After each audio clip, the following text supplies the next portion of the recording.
want to close this No, door. we're live. Guys, we're live. It's all Hey, good. hey, We're hey. live. James is there. Devil's there. Where are you? Me. Stefan? I'm on another camera, so I'll just let's see how we go, because let's see who can find the stream. So if I go here, I've got to go to the Overwave camera. Here I am. There you are. Yeah, so we're just switching between two different cams. Oh, so you've got a switcher unit there. Yeah, well, no, in StreamYard you can do it if you whatever, I just didn't want me and James sharing tonight, and it's more comfortable. I can just be behind the scenes. But my lighting's never as good as yours. I mean, it's just because this dark room and stuff. Yeah. It's your lighting's looking spectacular. I wonder if anybody's actually going to get onto the show yet. Yeah. I need this. It's like this place is tiny. Anyway, let's switch yeah, back but to the thing I just see there, you've got a very sharp light there behind you, which is probably counting against good lighting there by you. But I've also got a lot of shadows here. Where's the director of lighting, Stefan? I know. Hey. I need a light. That's better. Yeah, that's much better. Yeah. Anyway, I wonder if anybody's going to find this. I'm just going to go into the YouTube channel. Just hang on a second. This is how it goes. Buxtstopshere YouTube. Upcoming. It says upcoming. And what I'm going to do is I'm going to go to a note. Just going to add edit video. That's obsessions with things that spin. Edit video. What? We're live anyway.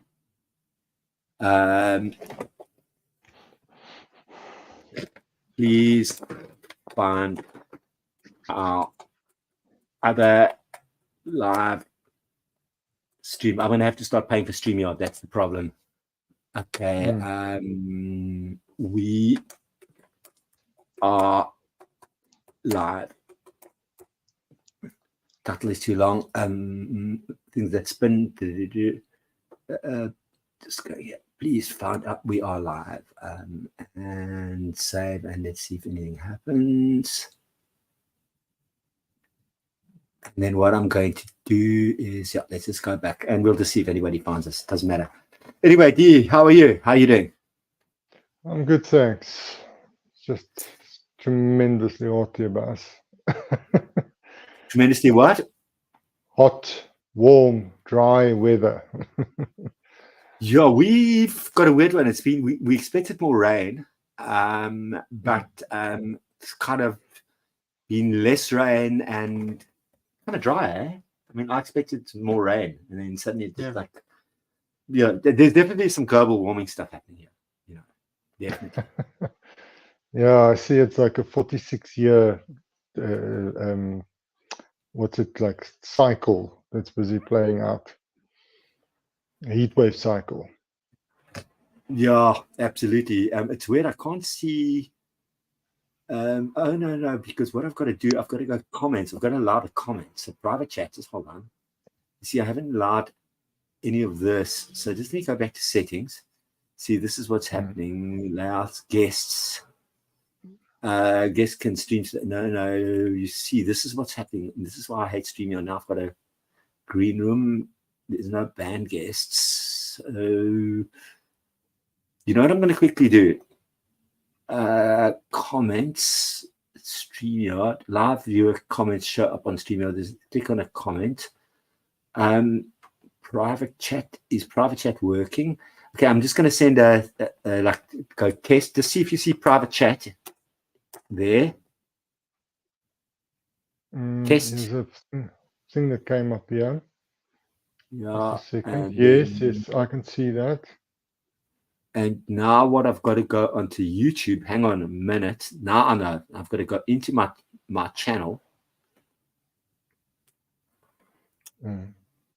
This is what's going to happen. Watch this. Because it's going to see us live now. And then I can make those changes. Please go to this channel. Live now. Okay, and options. We are live, public streaming software live now, visibility public. Everyone can see this video. Okay, so now I'm going to actually delete the other one.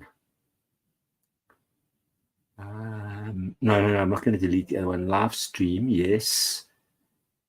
No, that's upcoming. We are live now. Now we're just going to go options, edit title and description, cancel, save, visibility, live now, restrictions, date, visibility, public. Anyone can see this video. Let's see if people find us. We'll just see. I mean, that's the way we roll.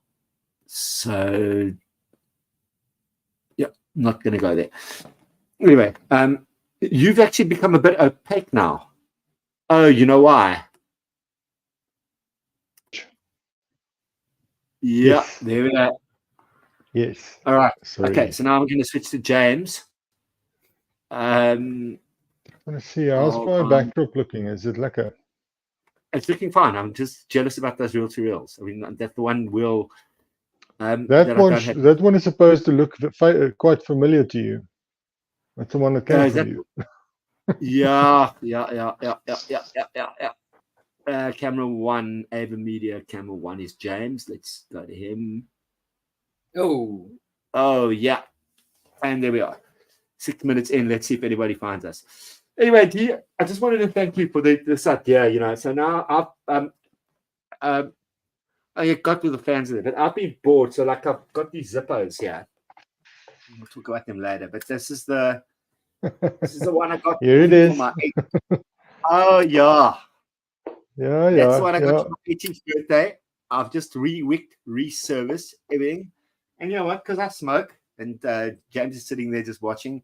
But I'm gonna actually I'll switch over to. Let me just switch over to. Yeah, all the action is happening just to my right, actually. Just over there. There's a whole bunch. You should have just dialed in with another phone there.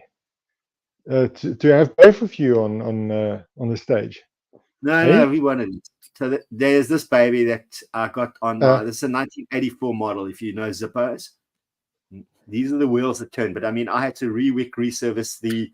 This is not the 4-hinge. It's not a 35 or a 41 replica. But that's a wheel that turns. I had to rewick it. Yes. It's pretty difficult. I just fold it up now and voila. Yes. And built to last. Hey, working like it's supposed to. Well, it's interesting because in all of this, I got this little bit of a thing in these. We buy these cheap. I was in Mongolia and I bought one of these Zengas things. That's $110. Yeah. Yes. China, they confiscated it. I liked it because it had a bit of a Zippo feel. It's typical. Butane's pretty good. I'll talk to you about that afterwards. There's no wheel, but it's got that feel, that click that we all like. Yes. My biggest regret is I had a brass clip drift brandy Zippo. That went missing. Hello. Yeah. Classic. Not lacquer. Okay. Don't mess with my cognac. Yeah. So that went missing. So then what I did is I realized, and I had one of these confiscated in Mongolia on one of my last international work trips before the pandemic at the airport. Those are like, you can't, because normally you could take like one lighter on a plane or whatever. They were like, boom, boom, boom, gone. Eventually I found them. Yes. They're becoming more and more expensive. They're made in China. It's decent, but there's like air and battery and stuff. Best thing is if you've got compressed air and you blow it through there, it'll work. But I just decided this is bullshit. Probably, but the Zippos. Clipper's good. Big Clipper's good and Bic is good. But again, it's Clipper. It's international. But then I discovered something. I started thinking, I'm missing my other Zippo. I want to fix this one. And then I discovered a new lighter that was 225 rand. Yeah. 110 rand, yeah. And it's built more like a Zippo armor. And that is what we call, this one's going to work. Let me take the gold one because and it's built like it's pure brass, built in the old zippers, and that is the Zorro. Oh, yes. Yes, a replica. We rebuilt that baby. Yes. It's heavier. Yes. It's better built. We still have a Zippo, whatever. I've been watching these channels. The wheels turning. Gotcha. Yeah. That's the Zorro. Lovely. So you want to hear the difference in the click because guys go into these shows. So then I'm going to show you. We'll start off with my shit. So this is the old Zippo, 1984. It's with wobbly. It's got the you really want to. There's a 5 hinge. You want a 4 hinge. Again, turning. Yes. They don't make that anymore. These are built better. Also 5 hinge, but it's a different click. But I promise you, this does not wobble. It's the thickness here is built like a Zippo armor. Different size. Yeah. Does take certain Zippo inserts. We got that. Yeah. This I had but the zippers they have they certainly have a character about them, and it's such an iconic piece of modern history. It goes hand in hand with rock and roll and art and film. How many movie scenes are there shot where there's a Zippo? Camping, ganja. Don't smoke anymore, but like the camp, and I'll show you the butane inserts, whatever. That's not the wheel. But then I decided because I got a deal, and I wanted the outside like the vintage ones. I got a Zippo brass, new, 2023. Right. Nice. Now you and I had spoken about polishing. I always talked. I mean, we spoke earlier about the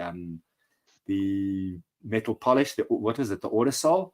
I always make a joke because I bought some Newport lighter fluid the day that you had me rolling a pinch roller on the tape recorder, saying to me like, whatever. When I lost fingerprint recognition on my phone. Your phone. Yeah, but that's a new one. Brass insert, a bit better. And then I've got a black one, and then the other one is I showed the red one, Yeah. Well, that's the one I saw in the picture, and that's beautiful. That red. So this is a Zorro finish. Yeah, so that's brass. So it'll all wear. I mean, it gets hoden. These feel nicer, but they're not a Zippo. And really, you'd want a 41 or a 35 replica. That were built in a certain way. Then they the black ones, there were certain ones built for the war and stuff. And then the last thing I'm going to show you, as I was watching these lighter streams, is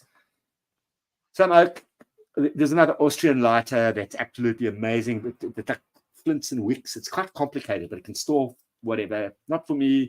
Had my Ransons and stuff. I mean, I like a flint, but my grandfather had this, and there was a guy who had a show. He holding some rare stuff. This is a little. Check it. It's like a Coca-Cola bottle. Oh, yeah. So on this, it says patent applied for. The guy said it's absolutely rare as hell. This is my grandfather's, and I actually got it working. It's not an easy one. I mean, check. Got that working. Wow. I serviced the whole thing, but also I put in what is a different kind of organic cotton into every single one of the old lighters. It makes a difference. Well, it's how they used to do the wick. Zippo said, like, don't go do an S or go straight through. Use cotton. It's called cotton something. They use it for vaping. It's all organic shit. Oh, yeah. This is nature. Check. Actually, hey, bro, this is a surprise. Last night it wasn't working. Yeah. No, you see, it's still every time. Turning. Yes. So, nice. I played James a song earlier. Don't think anybody's watching, but we don't know. Let's see if they find us. I played James a song earlier. As we said it, just getting back to Beatles and Beatles obsessions and stuff is I played James a song. We'd spoken of this morning about wheels turning, and I'm actually going to switch to James while you can all look at him reacting while I'm talking, just because I feel like so now we're going to change our camera to James, and his cam engine 1. I'm just gonna try and mouth everything that Stefan said. No. The most amazing thing is, your message this morning was more about, just about the wheels, things turning and spinning. And then I sent you that thing about how I was put a Colt 38 special at age 6 in my hand, and that's a barrel that's the bad part of it, right? And it was like there's good and bad, how a wheel spin, but in things that spin, absolutely. And just you're talking about the Beatles, their famous album Revolver. Another one, oh geez, revolving, spinning. Now you've checkmated me, because all I came up with, all I came up with was, okay, but maybe because I came up with that John Lennon song. I'm just sitting here watching the wheels go round and round. Yeah. That last, and I bought that album the day I got my essay press. I bought it the day that he was shot by Mark Chapman. Oh wow, gosh. In New York City. I mean, I was in Standard 6. I was 1980. I think I went down to Joy Records or somewhere in Krugersdorp with my pennies for pocket money and whatever, scraping together like half cents pieces we had in those days. Yeah, wow. You could buy like chappies and wicks for half a cent. Crazy. James, that was like our era. But and it's amazing because actually you mentioned Revolver. You mentioned Revolver. Yeah. I mean, what would you say would have prompted, and also asking you, would have prompted the Beatles to name an album Revolver? That's a heavy question. Well, but didn't they do that, either that famous lyric or that song that happiness is a warm gun? Isn't it related in some way to that? No, that came on the White Album. That was much later. Oh yes, of course. You see, guns always come into it. Yes, and stuff that's rotating, that's revolving. Whether it's a roulette table, a record, a tape, a bullet from a gun that's rifling. The what's the one on Bandits? The machines, man, that you play, the slot machines. That's also spinning. Yeah. Boom. Yeah, that wheel. Yep. Wheel of Fortune. Flippers are flipping. Yeah. There's definitely. It's like mechanical watches, which is another one of my obsessions. That's also a thing that is dependent on rotation. What's the biggest thing in the universe that rotates? Oh, come James. Oh no, I don't know. But I would guess a planet. The planet. What's something a little bit bigger than a planet that rotates? The universe. Or that spirals. It's the universe and galaxies. Yeah. There's so many galaxies that's referred to this like spiral galaxies, where the whole thing just slowly rotates, and within those galaxies you've got stars that spin, then you've got planets. We do have, didn't know. Just Brad Keel. I'm just going to show his comment. Sorry. Now we actually know. Brad Hill's comment. Brad, we've got 2 cameras in the room tonight, so I'm sitting right next to James, but we've got different cams. So no, Stefan. No. Stefan got a facelift and new hair. Wait. That's what the that's what the facelift does to you. You look different. 40 says, sorry, we do have people. See, they find us. Greetings, chaps. First example of spinning the flint on a cigarette lighter. Yeah. He's going to go to Vonnegut. Oh, God, 40. You're going to freak us out tonight, dude. Olympic sport operation, because they work every damn time. Yeah. Okay, time. if anybody can, Lucky's here. Hey, Lucky, hey. Lucky's just here. Hey. Great to see you here, Lucky.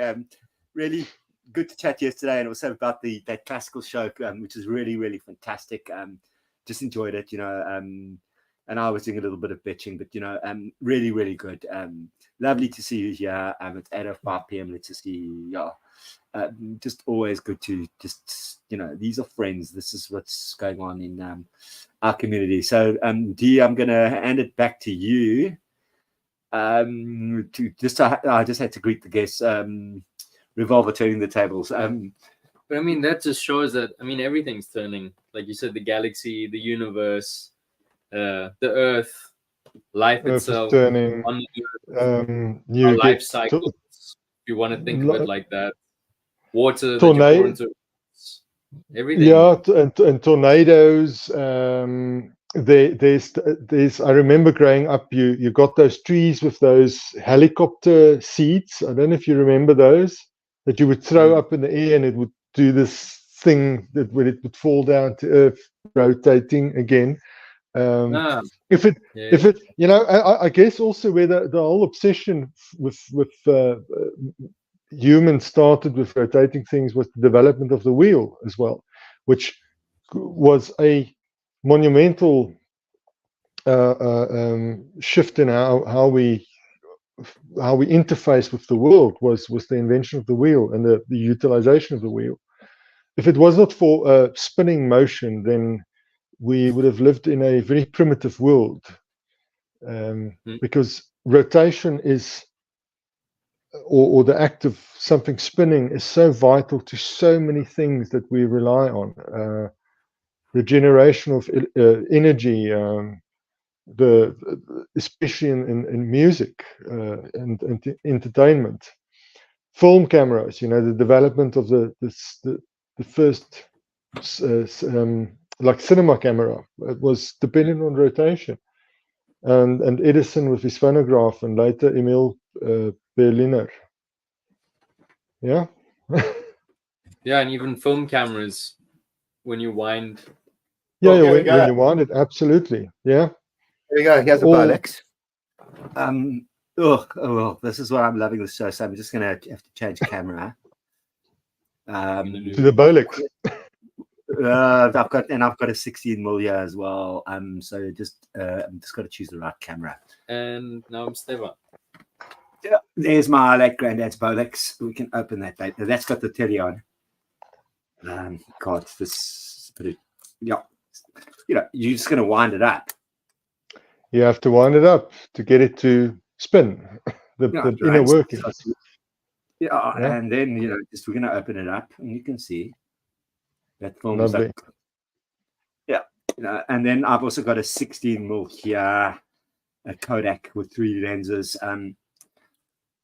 People say we're filmmakers, so we don't have the perfect thing tonight. But I mean, this thing, and this is a different lens. I've still got the prime, and I've got the light meter.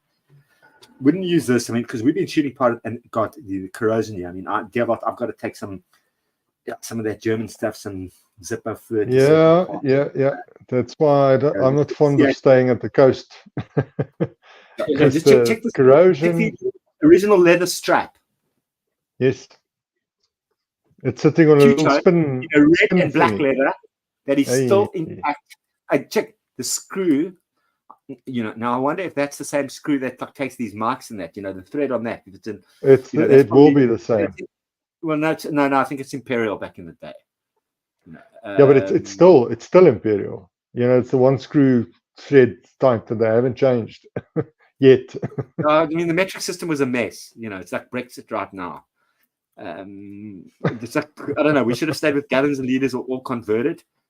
Canada kind of sits there. Sorry, Gerald, we're going to make a bit of a joke. Canada sits there like what we would call a soap pill. They can't make they're half here and half there. They're half like with the Brits and like the Brits, sitting with their weenie in the sea. Yes. They can't make up their mind about are they like part of Britain or part of North America and and mixing a fair helping of French imperialism as well.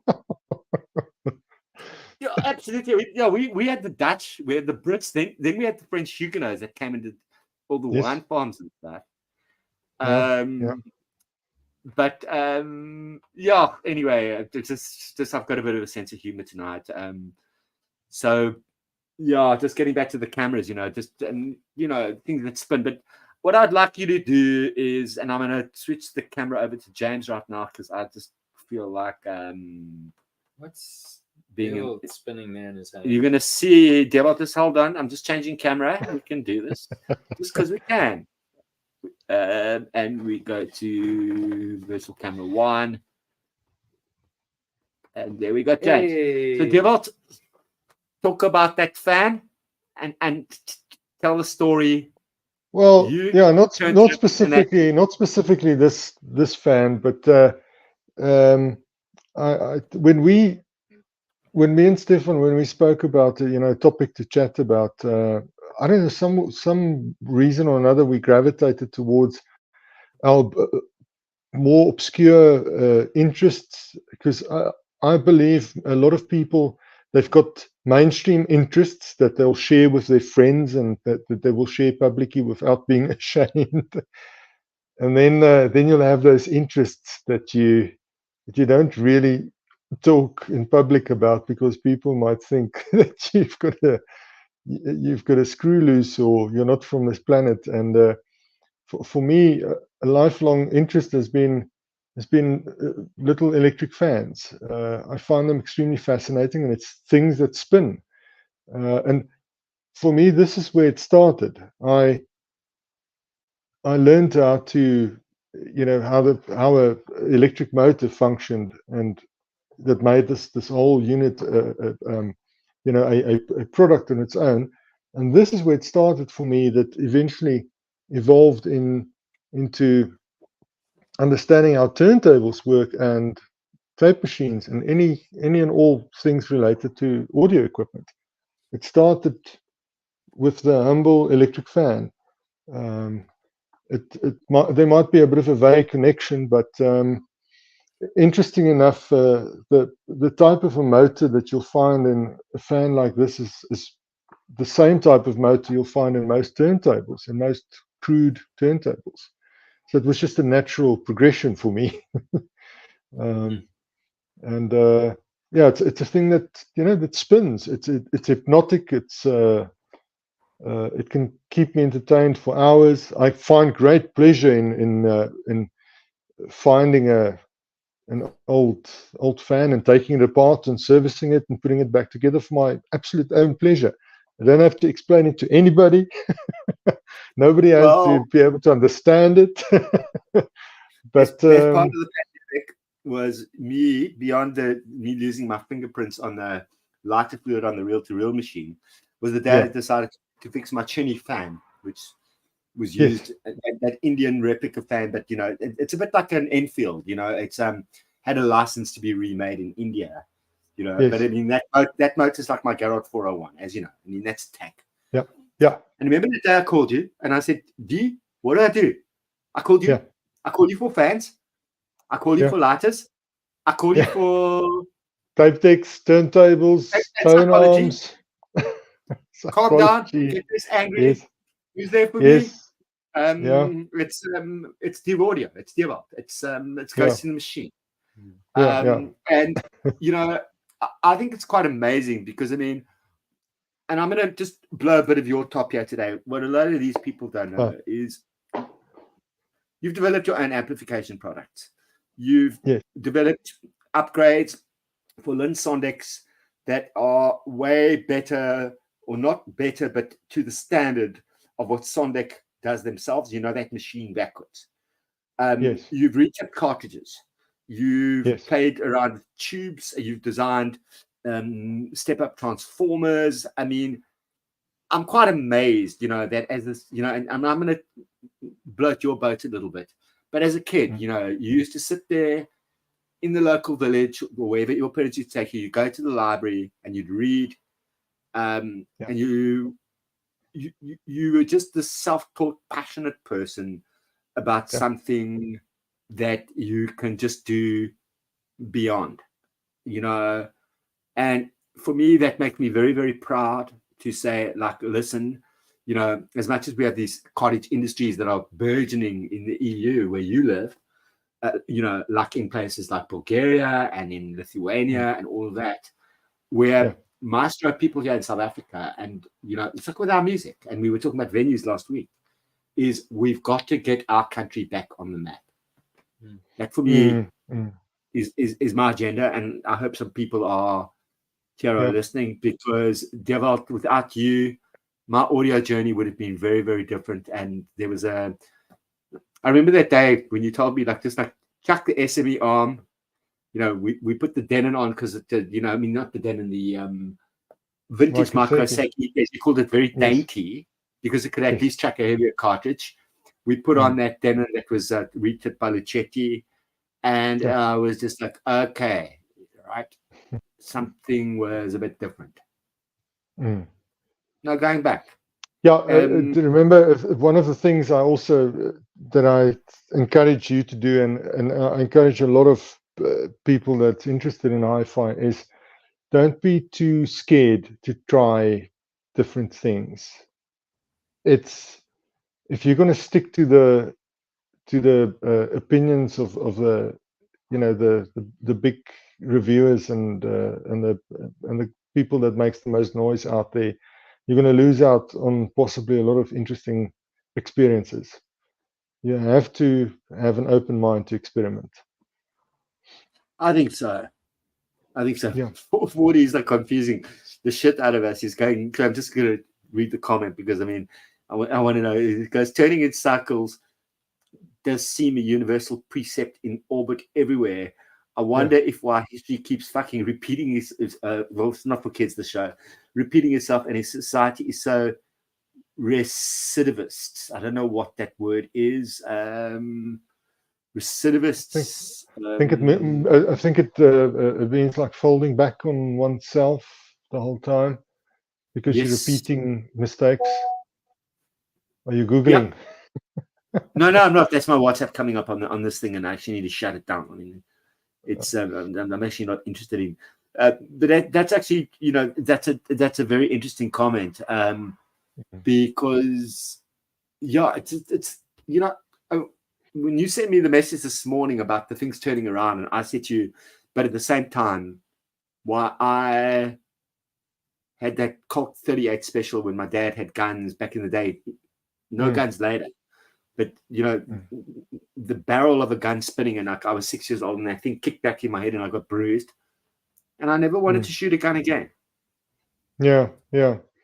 But it's interesting that you can, in one way or another, you can find some kind of a turning motion connected to so many things that we deal with in whatever level you might look at it. Okay, sorry, 40's you just actually clarified his comment. He said recidivist is a criminal that keeps repeating. Yes. If history operates on that model, we are in trouble. Yes. And that's why I like a more of a Jungian theory. That's more sort of, I prefer the archetype than the stereotype. I just want to tie in with the sentiment about history repeating itself. The problem is we as humans forget very easily. We forget how bad it was. We forget how wrong it was. We forget so quickly. We also forget how good it was, Yeah, and I think we become comfortable very easily. Like something might have happened a week ago, and if it doesn't affect you in your immediate circle, then you can forget about it very quickly because you go by your days doing whatever you need to do, and you forgot that last week some place was getting blown up, or some place was underwater, or or a whole generation can forget it because you might not have grown up and experiencing what your grandparents experienced, and skipped a whole pandemic, epidemic, whatever. And then there's this new generation that's got to deal with virtually almost the same that has happened a life cycle ago. And if we can use the cycle theme again there. Yeah. Cycles. Cycles. What do we need? Have you got an oscilloscope? Let's talk about that. What, me? An oscilloscope? Yeah, but talk about the cycles. Yeah, we can also. I've got two oscilloscopes on the bench. A very modern one and a very old one that also, again relates to the visualization of electrical rotation. if you want to view it that way. Just sorry, I'm just going to I'm just watching the audience, our viewers, and I don't want to call them a peanut gallery as there are others. I call them an audience. But 40's done, I think, because I'm a big Spike Lee. I love his movies, Beyond whatever. He said if it happened last week, people know nothing about it. Spike Lee on modern Black American culture when we were kings, 1997, and that was that was like the boxing thing. And I mean, I'm a huge fan of old school boxing before Mike Tyson started biting ears. Yes. Sports got professional. Yeah. This is why I'm kind of liking the show. But I want to just take a bit. James, have you got your trumpet yet? Yeah. Do you want me to circular breathe? Yeah, just like let James blow a breeze. Hey, circular breathe and circle of fifths. Go for it. Yeah. But then I have to go fetch it. He's going to go fetch it. I'll just let you look at some records. I mean, that cam's not as good as this, whatever. But records that spin in circles. James is trying to get a most amazing gig. There is not a contrabass player right now available in Cape Town. They're all in Joburg, or they're all busy. You know how many talented artists we've got here. 40 says I'm always up for James' trumpet. Yeah, you see, James, you've got a fan. Does he know a bass player? Do you know a bass player that can You've got a second fan here. Next week, 40. What's the date, James? 23rd. It's at the Commons in Muizenberg, by the way. I might be doing something from there. It's just before James heads back to Europe. But and I'm going to give them a heads up because we do not have many people that I always say your best objectivity of your own country is when you're out and you can reflect on it. And James has done a great thing. But just play a tune. Something that's going to turn the wheels. Well, yeah, I'm thinking now about circular breathing. Breathing. Something I've been checking out a bit. And actually, I wrote a song which is called Rotary Emotion. Thinking about all this turning stuff. And just about you can have these emotions that are moving through you. And for me, it was about living in different parts of the world. And that certain things can still reappear no matter where you are in the world. It doesn't mean that if I'm in Cape Town or Amsterdam or Switzerland, because I was also there for a bit, I felt that me going to different places in the world wasn't necessarily changing things. Like I had the idea that if I go there, everything's going to be different. And that's not the reality, because I'm still myself dealing with whatever I'm dealing with in life. And I move around with myself. So these things don't disappear. They just keep on reoccurring, but just in different, they appear in different ways, I guess. Anyway. The syllabus, if it's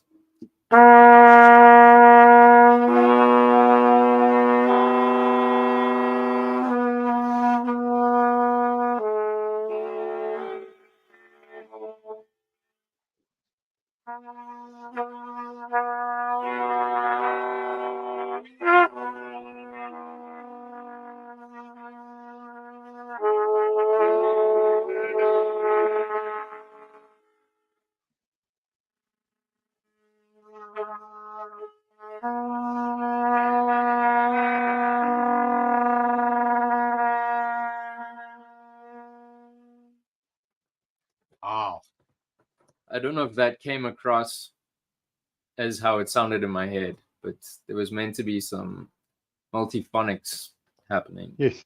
I heard it. Yeah. I don't know if anybody else heard it, because I mean, I just heard the breath and the sort of your lips, like against that. What do you call it? Mouthpiece. The mouthpiece. Yeah. Embouchure. Trumpets. Yeah, tell us about that trumpet, and then we're going to get back to the wheels. So this is a Martin committee. This is a popular instrument for marching bands in the 20s, 30s, 40s. And actually, I don't know if I can show this. Where's the camera? I can do it. Yeah, but I need to show a very specific. I can turn it. No, huh? But I'm on my own camera here. So where my finger is, your camera's there. Yeah. So where my finger is, there's like a little square hole you can see there, and those were used to hold. How do you call it? Like these little music stands that would be sticking up off the top, and they'd have a little bit of music. So they have this like old holder that sits in the horn. Sorry, turn it the other way. Yeah. There we go. So those were used as marching band instruments initially. Later, these instruments became very popular amongst jazz musicians. Miles Davis made these kind of famous, I would say. He was endorsed by them at a later stage. Dizzy Gillespie, Art Farmer, Clifford Brown. A lot of these guys were playing on the instruments. And this is from 1960, so it's not that old. The prime years, most people would probably say, are between, like 46 and 52. 1946 and 1952. This is a bit of an older one, and I would love to find an even older one. They feel a bit more solid, actually, because they all are handmade. Very beautiful instruments, and they have something very special about them, just in like the timbre and the sound. A lot darker, warmer, and I feel like they really bring out a lot of nuances and colors in my playing, and I think a lot of people say the same thing about them. But beautiful instruments. James, Lockie said recidivists are the worst. So I'm just going to read this. I'm not going to. And he said James looks a bit like Marcellus's. I mean, what's your take on Marcellus? I mean, because he's an incredible trumpet player. Jeez, I'm blown away by him. Winton is playing on a brand that is called it's a modern horn. Monet is the name. But that is can I just touch he has like a custom horn, and it's very fancy, beautiful, quite pricey instruments. I've never played one. I would love to try one, but that's what Winton plays. Incredible musician. Holy smokes. So unbelievable. I'm handing James back his horn, but I would say I would service this with as much love as I would service my tube amps, my Garrod motor, as much as I could do with it, my Zippos. This is a beauty. If I just read it, committee model. Oh God, you're just looking at Elkhart Incorporated USA. James, we need to just do a little bit of a polish here, right? Yeah, but so here's the thing: as soon as you polish this, it's mostly brass. Yeah. So there is a little bit of lacquer underneath, but when you start to polish it, it takes away. This is about brass as well. But the other thing I was talking, there's a non-abrasive stuff that's just going to clean, because you don't want to abrase or do anything. But there's certain like dirt and stuff there that just needs to be. I mean, it's a beauty. But Stefan, that's the patina. That's the patina that makes that instrument sound the way it sounds. It's like the top of my Garrod. It's like wabi wabi, or what are they? Wabi sabi, what the Japanese call it. So I found something interesting. I had like last year I was doing something, I forgot what it was. It was like a live video concert that we were doing, and I cleaned my horn a day before the thing.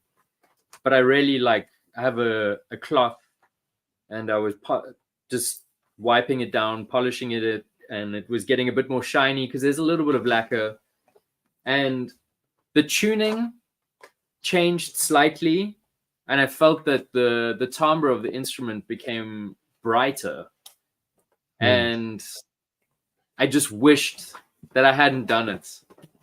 I was struggling that day just to blend with everybody, to be in tune. I felt a bit disconnected. So I'm always a bit hesitant now to polish or I mean, I always clean the inside, and of course I dust it off and cloth it gently, but to really get into it, it's yeah, I don't know if I want to do that anymore. You must keep an eye on Stefan, James. The next moment you see he's going to be polishing it nice and bright. Because it's like silver cables versus this versus that, or how you clean your stylus. It's like, excuse my language, we don't want him hashtag CK with a musician and their timbre. Yeah. It's like certain violins, or certain things, we can tweak our own stuff, but I mean, it's your taste, your ear, or whatever, I mean, I've just got and there's certain things I won't do to my Garrod, I mean, I won't try and polish anymore. It's still got that mark of the, of that little dust bug. Of the dust bug, yes. But Stefan, but an interesting... Yeah. Now, an interesting thing when you talk about tarnishing like that. The other day I had a client of mine here that said that sometimes he prefers speaker cables that are 20 years old. Those, those oxygen-free copper stuff that we used to get 20, 25, 30 years ago that we refer to as monster cable, but it was there was no real brand to it, but it was just as thick with this clear cover, and after 20 years the copper would go that dull brown color, and he said he prefers those aged cables because they sound more refined and more smooth. So it's probably related to the same reason your trumpet might sound refined and smooth, because you have this patina. The material is not bright and shiny, and it's got this character about it. Yeah, I'm going to go straight. This is a total audio geek thing, but I just think it's the right time now for me to mention it to you. You and I both know that if we put a certain tube and we put pure silver between a single-ended tube amp that's built to a good spec, some mono blocks or whatever, and we put pure silver or we put certain copper, and we know the brightness that's going to happen. We know that. It's simple. Versus copper. I don't like bright. Getting back to knobs, knobs, that's a bad word. Things that we turn. You know that, and that's why some of these audiophile folks, and actually I'm starting to accept that I am a bit of an audiophile, so actually I can't criticize it that much. I am the biggest audiophile of us all. Yes, we just got to not get bullied around. But I know that, again, I like potentiometers. Right. Yes. I use very few remotes, except for certain DACs and CD and other stuff. Other than that, I like to just go, I like to go up to that audio note preamp, turn up stuff, etc. And how excited I was when I got that rotary mixer, that it had the full cut on the EQ in the room.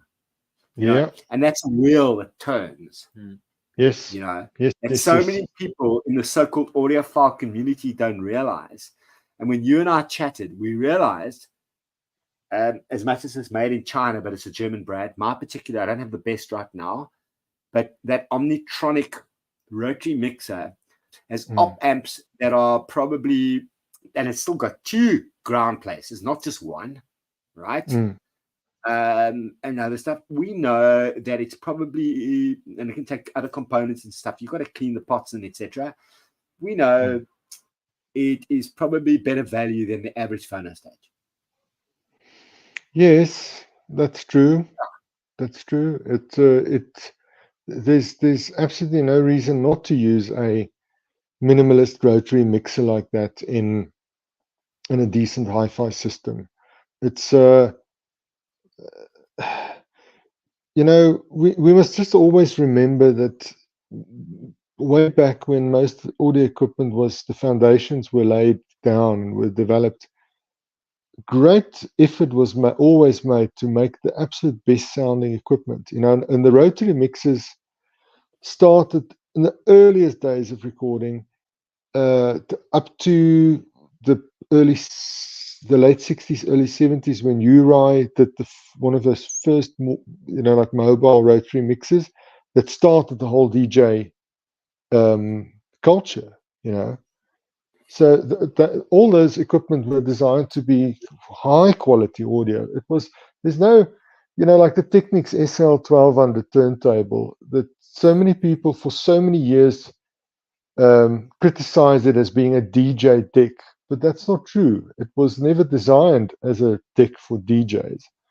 Technics decided they were just going to design a really good turntable that fitted within a price bracket and it was aimed at certain level of functionality, and they succeeded tremendously well. So getting back to your Omnitronic rotary mixer in a hi-fi system, why not? Why not? We still know that one day you're going to have to build a rotary mixer. Yeah, but a valve, a tube rotary mixer that's full tube. I'm dreaming about that for quite some time now, is to do like a really lush rotary mixer that's full valve and that's hand built and that's got some wood on the sides and quality metal work, and something that's built to last a lifetime. So just talk about things that turn. Yes, I watched a stream the other day, the Cheap Audio Man, one of those on I don't know, I watched Darker, I watched the Cheap Audio Man, I watched them all. On VU meters, old ones, because we know the newer ones are more accurate. Fact.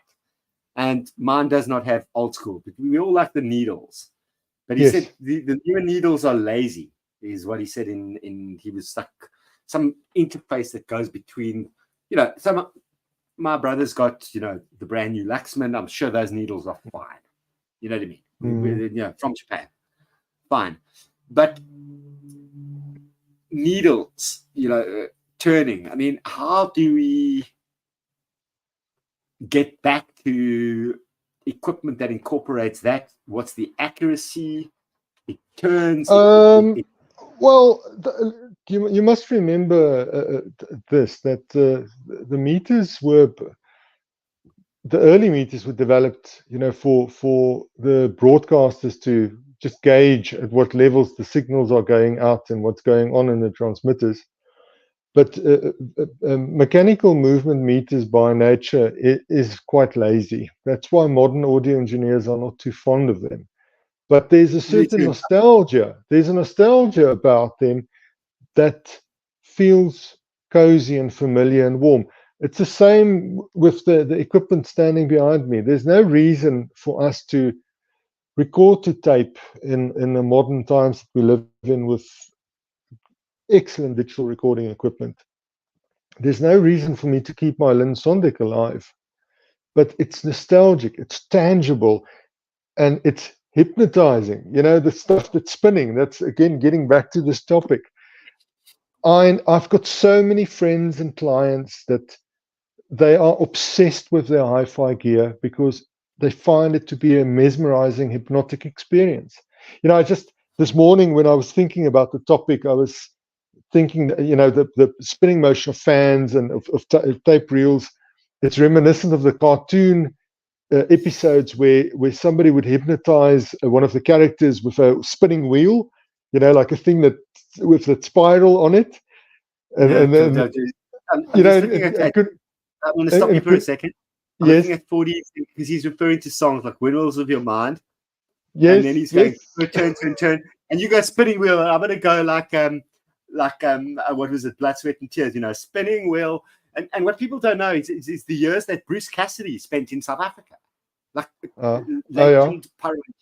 Paravicini. We're going to talk about Clive Calder. We're going to talk about Matt Langer. We're going to talk about Dave Manley. I mean, this is why I keep pushing South Africa. Yes, and getting back to those guys, Tim de Paravicini, Dave Manley, all that. If you want to talk about a spinning connection there, them spinning output transformers for valve amplifiers, because it happens on a little machine that you either turn by hand or with a little motor, and it spins the bobbin and you build up a transformer. So again, there's a spinning motion. So it's all hypnotizing. He has an album that you must not forget, Rolling Stones, Wheels of Steel.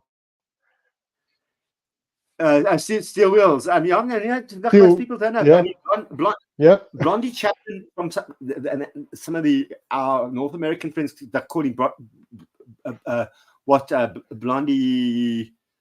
Not Chapman. That they don't get it. He is Keith Richards' best friend, and we went into that restaurant in Mexico. That Mexican restaurant in Hollywood. Sorry, I'm just repeating it. But he doubled up for Keith on Steel Wheels Beyond. Made those tours. We've chatted about it. I met him in Hollywood. We chatted in Hollywood, and we chatted in Amsterdam. Right. Yes. Secondly, his whole thing with what was it? Wingless Angels, when they went to go and record with Keith Richards in Jamaica. Yes. It's just like those South Africa Connect people are. It's like we've got this explosive world of music out of South Africa. It's out inside, and it's all part of our country.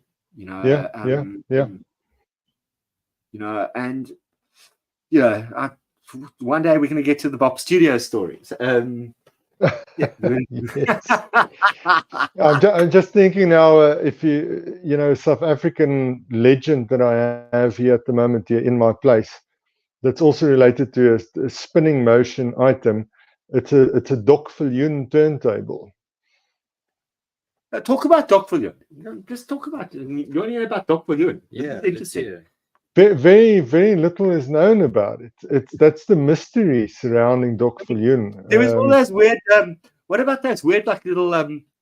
You either get the I don't know whether they were like Revoxes, or then there were the Technics things, and then there was that kind of other little photos and those like things that were in all the SABC studios. Well, this Doc Viljoen, purely South African design and built turntable. It was built for the local broadcaster. It was built like a proverbial tank. That thing has got a flywheel on it that is massive. It would put an EMP to shame.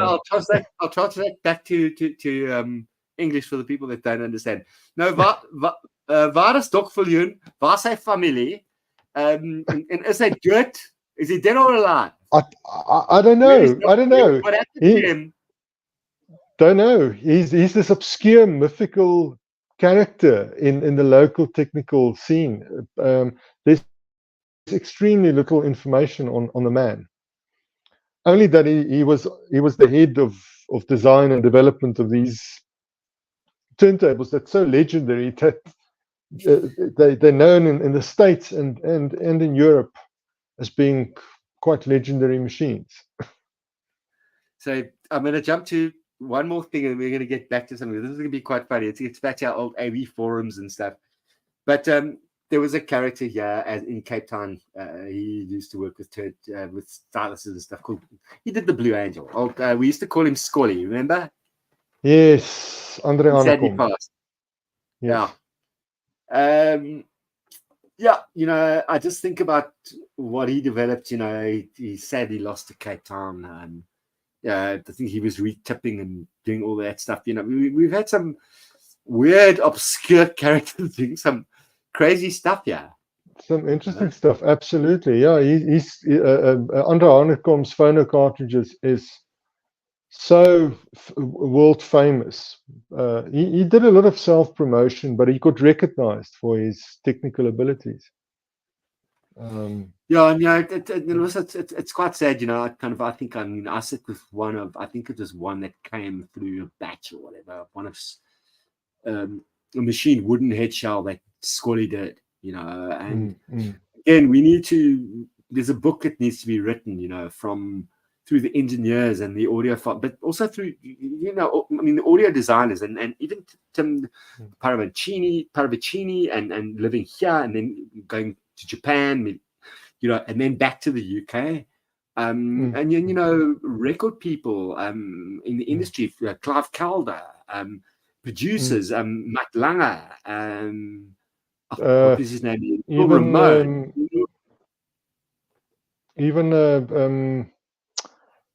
Oh gosh, who's the guy that Eddie Kramer? He's also ex-South African.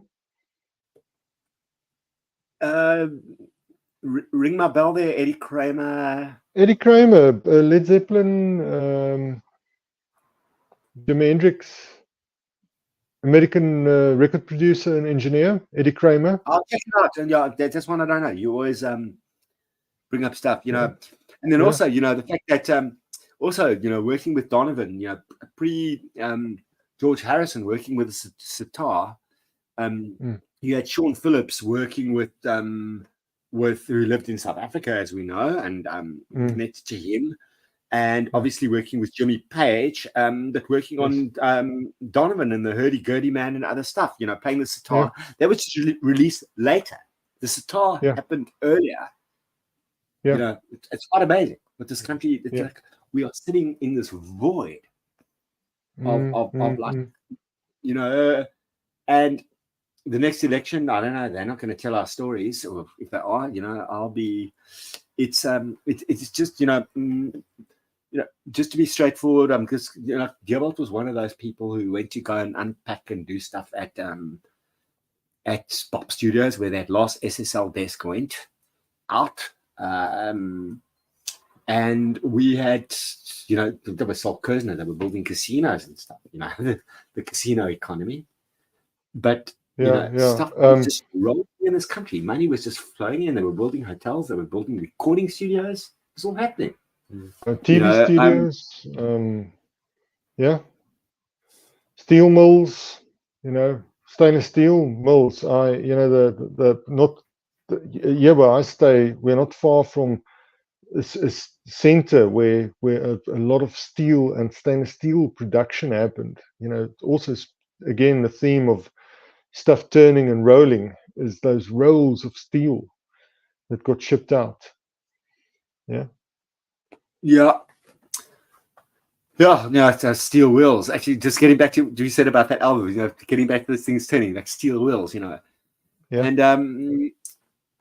I saw the Stones play Ellis Park. It was 94, whatever. The same year, I think we saw U2. Part of our doc, we're dealing with the whole Mick Jagger kind of thing right now, with that whole Flame story. But actually, I'm glad. I think the Stones were the only band that could ever set it out. The Beatles wouldn't have lasted. The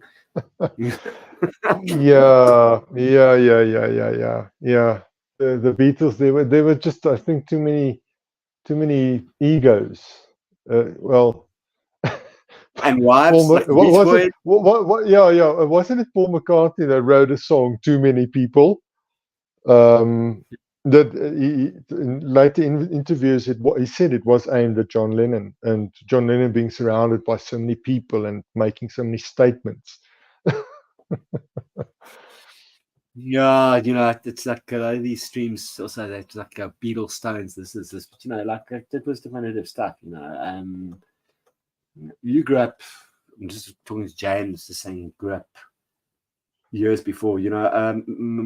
we always make the joke. Gilbert and I've got this joke that there's a particular Bette Midler album that I'd hear before any Diana Krall album. But then I still do love Elvis Costello, you know, as a composer and a writer, and where he came out of. But you know, like Diana Krall, you know, talented. I mean, I'm gonna ask James a question. Sorry, and then we're gonna get back to Wheels. Diana Krall and Nora Jones. Come. Me? Yeah. Come on. I mean, for me, I go to Nora Jones. Of course. Yeah, and also, you know, I mean, Nora Jones worked with what's this guy from Green Day, where they did their whole cover album of the Everly Brothers. Sure, I don't know that. And I'm a big Everly Brothers fan. You know, the harmonizing, the harmonies. I mean, it's insane. You know, insanely beautiful. You know, and Nora is unfortunately, whatever. She's the estranged daughter of Ravi Shankar. You know, she did not get to spend time with her father for whatever reason it was. But yeah, let's get back to the wheels turning around. But you were mentioning something about Diana Krall and Elvis Costello. What was the comment you made there? They're married. They're married. Yes. Let's get right. Nee. Yeah. That's a wonderful duo there, because they're from quite extreme musical genre backgrounds. Different, exactly. Look, Diana Krall has got a couple of nice albums where she doesn't do too many covers. That's the thing.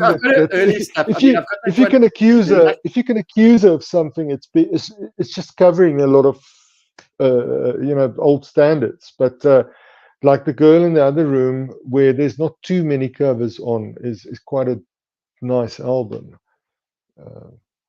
So yeah, and hey, Nora Jones also did a fair share of covers. Let's not forget that.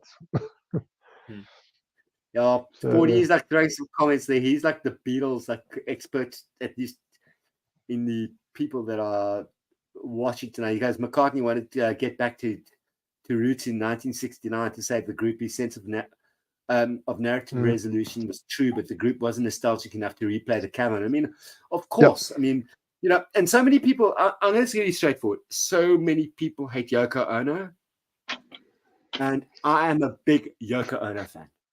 Are you? Japanese music. She came out of Japanese royalty. She was an artist. She's obscure.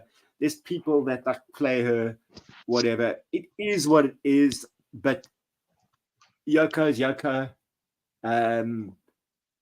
Sean Ono Lennon has gone on to work with a whole lot of other people. Oh God. Okay. He's got a Nora Jones. All right. Yeah, but with the Peter Malick group. This was before. That's with the Malick. I've got that. That's with the That's the earlier stuff. Yes, and this is fantastic. There's not many tracks on here. It's like 7 tracks. It's half an hour playtime, but this is. Oh gosh, look at the dust. Sorry. No, we got dust, yeah. Go closer. Pull it closer to the camera so we can see. And I'm going to make you big. Wait, how do I make Devil big now? No. Wait. Let's just see if, remember, I'm just learning. I don't know. Just make it big. Yeah. That's with the Malick group. I've got 2 actually. Peter Malick group, yeah. You know, one I've got is a Chinese bootleg that I bought when I was living in Mongolia back in the day when we couldn't buy anything. On one of my trips, and then the other I've got an original on CD. I don't have it on LP. But Nora just had a thing, you know. She just kept going. I mean, I think she worked with what's that? He's a bit of a hip hop producer. She's like the Anna's just stayed like close to the jazz labels and her genre, if you know what I mean. Yes, absolutely. Nora explores. She's got a new album out, by the way. Nora's amazing. saying I listened to the first track, and it's a departure from the album Come Away With Me and Sunrise. Is it Sunrise, the Yellow album, which I both have. I just don't have it here with me now, which is lovely, classic. You know, the albums that cemented her in the music industry. But this new album of hers is where she is experimenting, being, I guess, being more herself and moving with the times. So I'm going to throw the conversation a bit differently right now, because I mean, we're going into the wheels turning round and round, and I think the wheels turning is also about experimentation. So James, I want you to talk a little bit about experimentation and what turns your boat in terms of music and what you've listened to, and you've. I'm just going to be straight. James has come here and said, like, doesn't have half of this, but he's got his solid knowledge of blocks of amazing stuff, and you've shown me stuff that I've got that I haven't listened to properly. So don't look at me like I've got everything, because I always look at a person equally in the eye and just say, like, listen, I'll listen to that album. You tell me. I just it sits on the shelf, and James like, shit, that's a good album. So what turns you around? Yeah, because I think for sure one of my best things is to be surprised.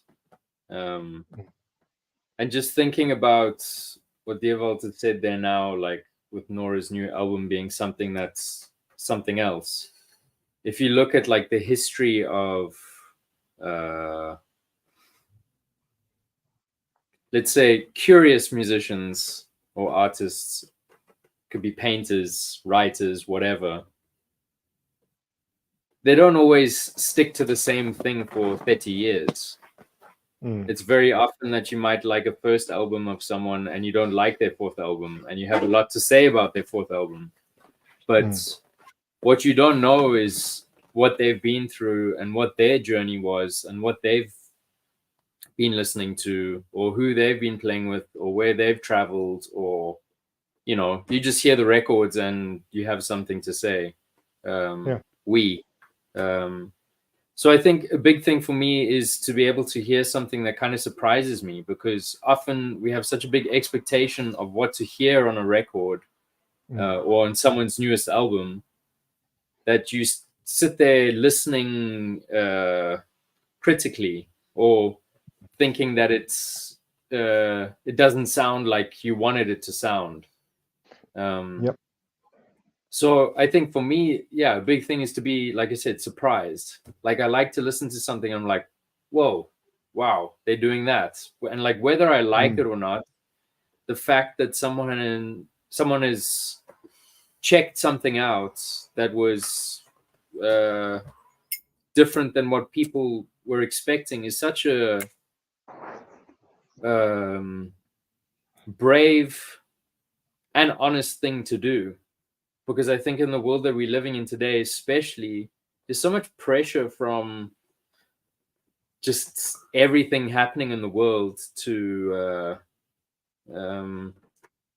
do what people expect and to kind of succeed by following that sort of path.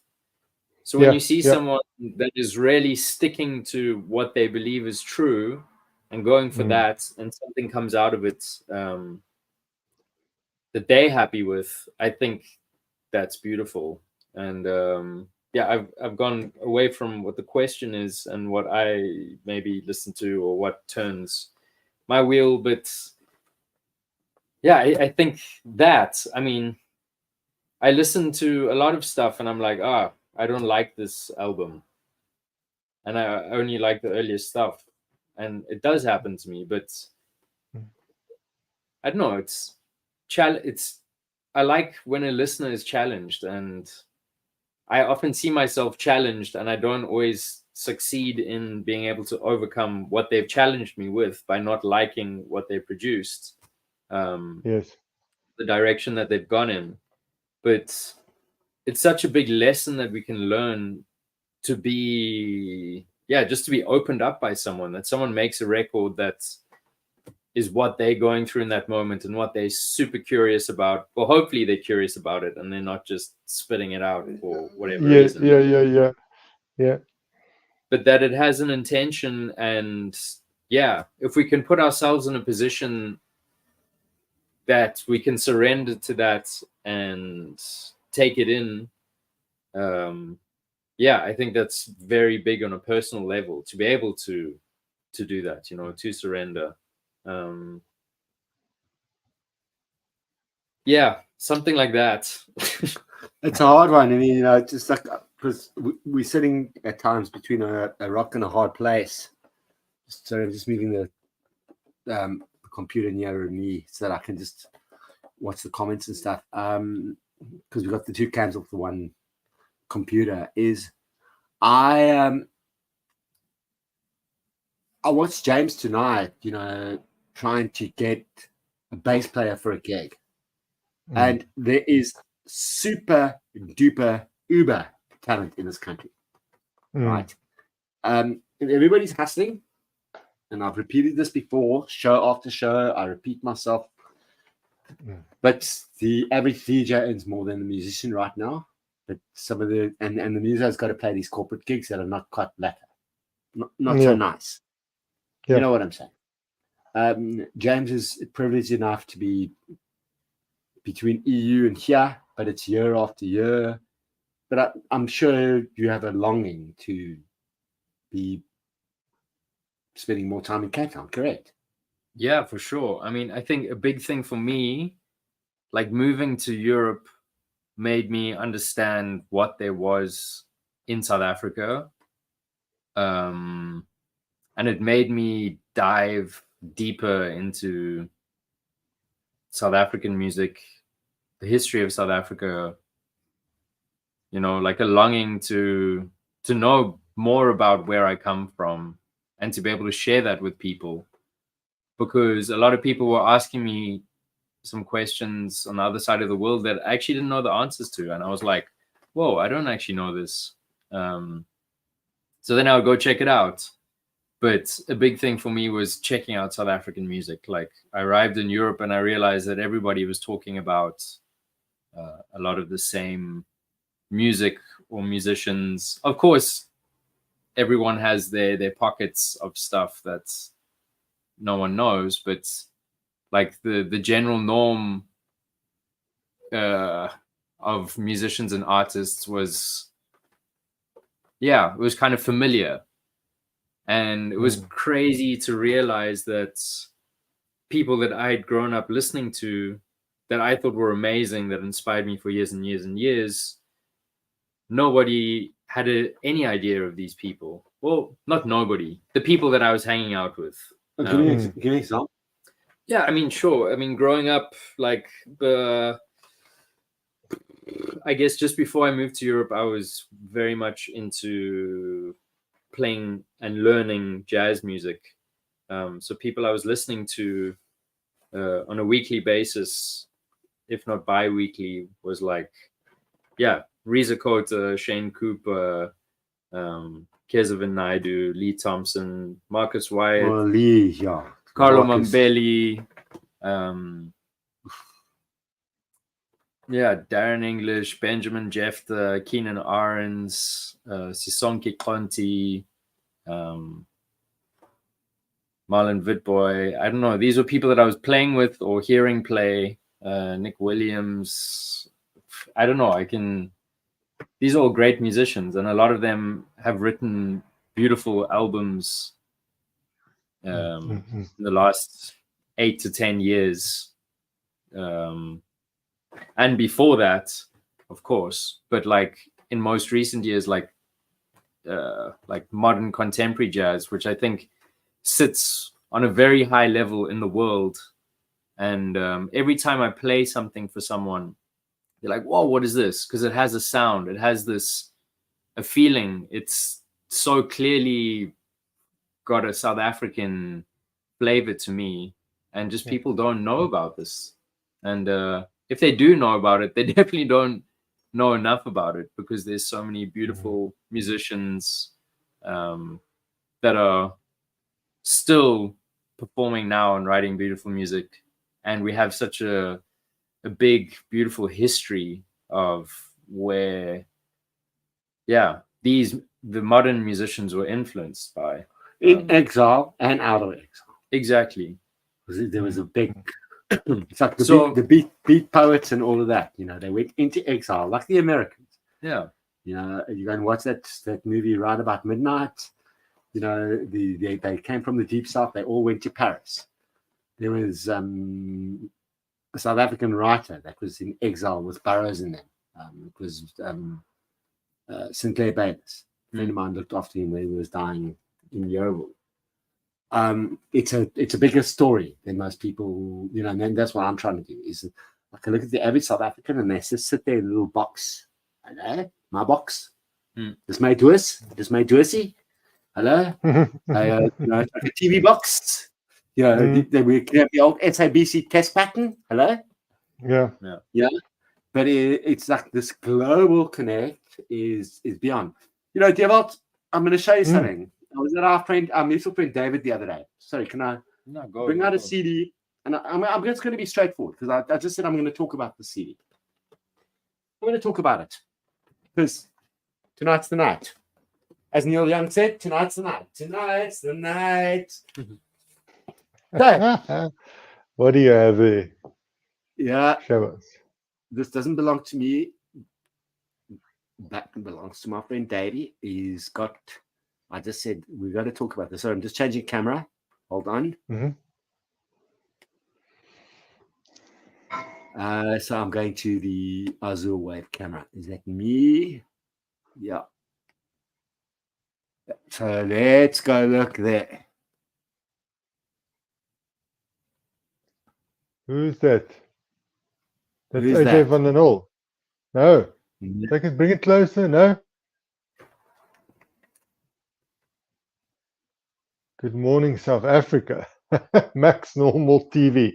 Oh, yes. We were talking about that, weren't we?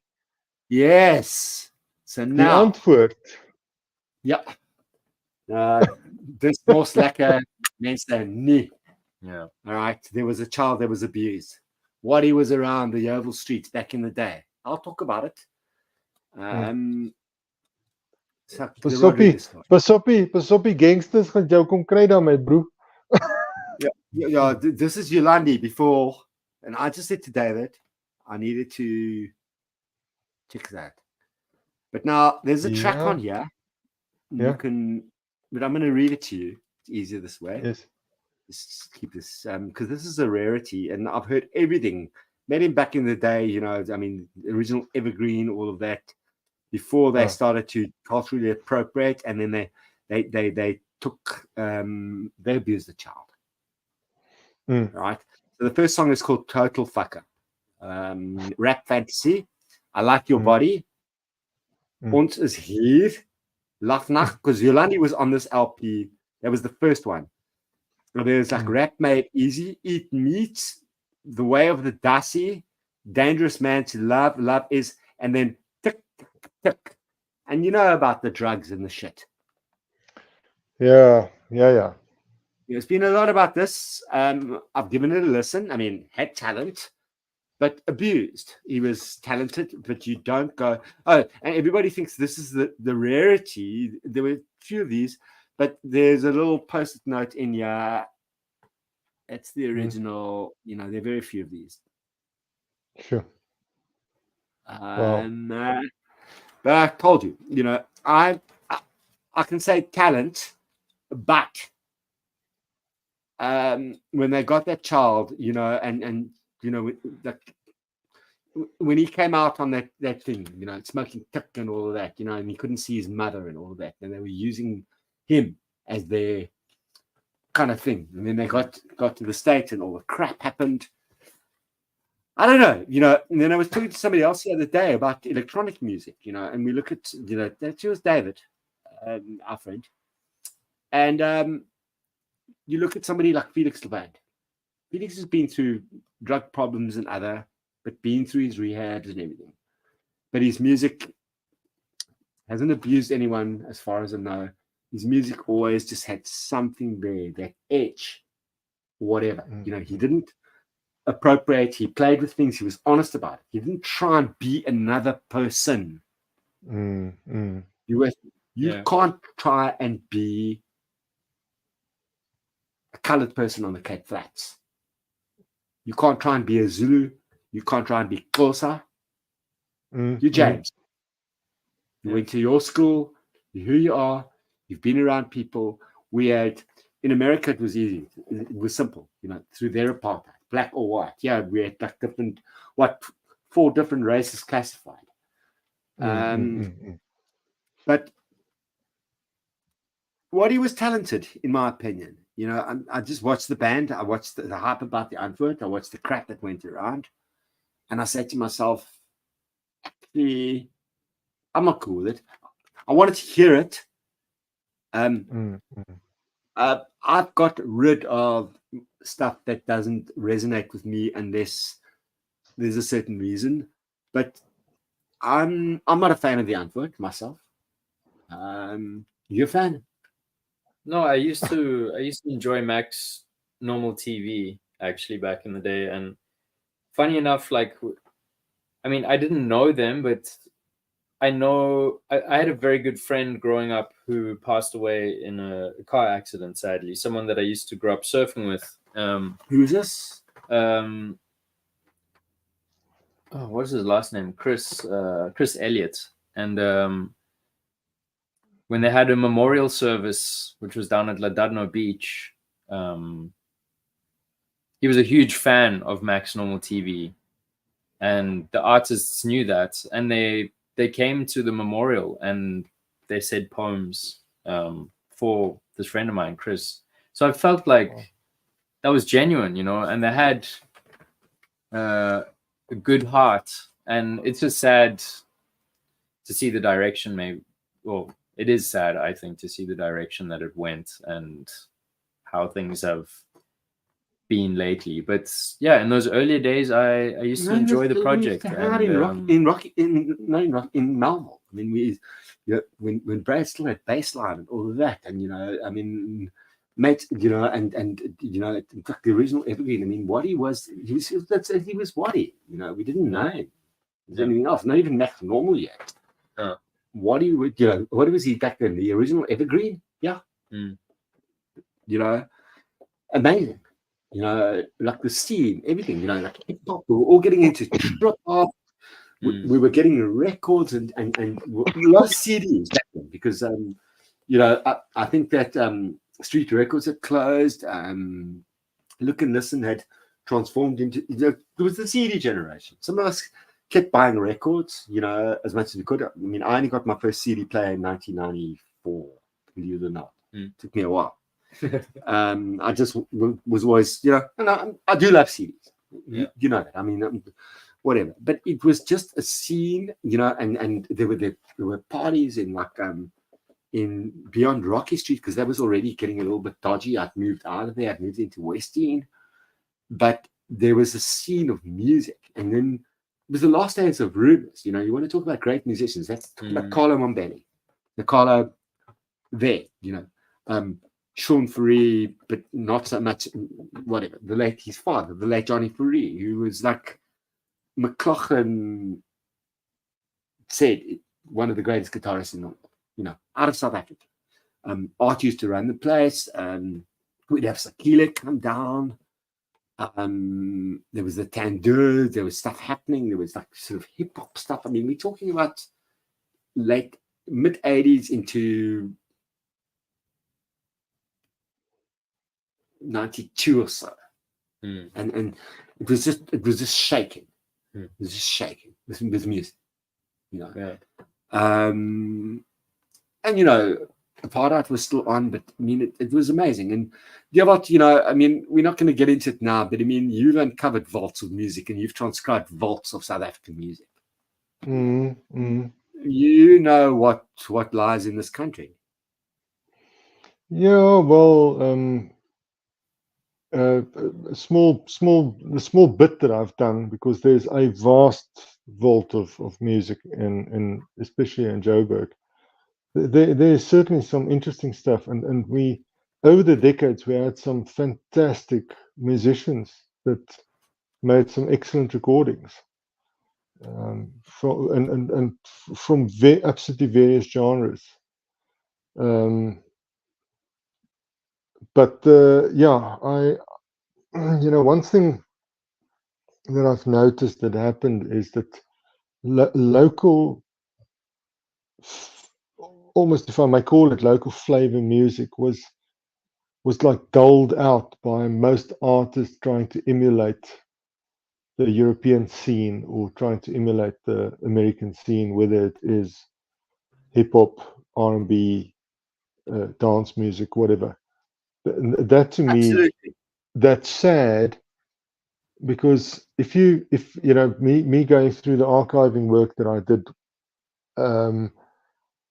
hearing how the music changed at one stage before mainstream media was playing stuff from beyond our shores, the music was still way more intact in its original local form, and how it just slowly changed as more inspiration from over the borders started rushing in. So in my opinion, a sad thing that happened a little bit is that there was a fair bit of erosion of originality in local music. But there is still the small local scenes that keeps a lot of it alive. But you have to go and delve. It's like that the previous stream we had where we were saying where you can go to, what venues can you go to still listen to some really good authentic local music. But that's the way this world spins, is that people get inspired. It's like this cross-pollination from across the borders. Look at how after the Beatles returned from India, they all of a sudden had this Indian flavor in their music, which changed pop music forever, and it could not be undone. It's still prominent, having Indian and Middle Eastern rhythmic beats in pop music. It's just the way it is, and they started all of that. And blues music, rock music, jazz, the flow of different jazz flavors from around the world. How that's started, like mixing the colors, is extremely fascinating. So yeah, I guess it's just a natural progression. I'm just going to hashtag it and grab inverted commas, mixing the colors. Yeah, it's quite anti South Africa or pro South Africa or whatever, but it's actually a nice little mixing the colors. You know what I mean? Yeah, so James, I don't know if you. Sorry. I just said mixing the colors is just a nice way of thinking about it, Yeah, because I want to ask, just like one of the most interesting bits of jazz genre that I've been introduced to in my life is Ethiopian jazz from the 70s, which is incredibly lovely to listen to. And just in the week, I saw a small clip on Instagram of Korean jazz that played down in the 60s. Look, I've got Cambodian psych music. My years in Asia, I mean, that's what actually probably destroyed or made my mind. But just what I wanted to say about, I just thought about it, the influence or that little bit of Korean jazz clip that I saw. You can hear that they were clearly influenced by what was happening in the American scene at that stage. So that's one of the things, is how this world spins, and how everything just mixes in a like a cauldron of creativity. Yeah. Absolutely. I just want to get back because there's somebody in the audience, D3V. I don't know who this person is, but he said Waddy is 100% a Cool Keith fan. Also changed his persona and name from album to album. I mean, yeah, but I mean, you know, yeah, like I think we all agree. I mean, Waddy was and is a talent, you know, but just got snaked into, you know. I mean, I remember there was like stuff in America where he was, you know, like at other artists and stuff. You know, if I look at other artists, you know, a lot of people don't know what's his name. He's in Canada now. The country artist, the mask. You know, oh gosh, we were just talking. God. We were talking about him just last week. No, it's just like I've lost my. Oh God, you know, but he also Google. No, we know he is because I mean I've sucked he's done stuff with, you know, from working with Beyonce and with she was married to South African producer with just like too much information. But if you want to talk about an artist that has changed persona and from album to album, David Bowie is a good example. Well, absolutely, but I mean, but I'm just going back to it's oh God, what's his name? I think also a great example is very cliche is Miles Davis. Yeah, and even Herbie Hancock. Yeah. Yeah, but Herbie has been. I perceive him to be a bit more consistent in him being Herbie, and his music that he plays changes radically. I've got stuff that he did with DMX and Rocket. That's like pure electro. Yeah. Sorry, so just talking about this is bugging me because I'm actually failing my country art. He's South African. Listen, I mean, it's Orville Peck. God's sake, it's Orville Peck. Is your head spinning, Stefan, on the spinning topic? That voice, you know, and also, you know, because when he sings "The City of Gold" and when he pronounces like even the word like I would pronounce Xhosa or Makeba or whatever, you know, he's just, you know, and he came out of a band. He was at the Joburg School of Art, Ballet and Music. Came out there, then they went to Canada. He was in some punk band, got tattooed and stuff.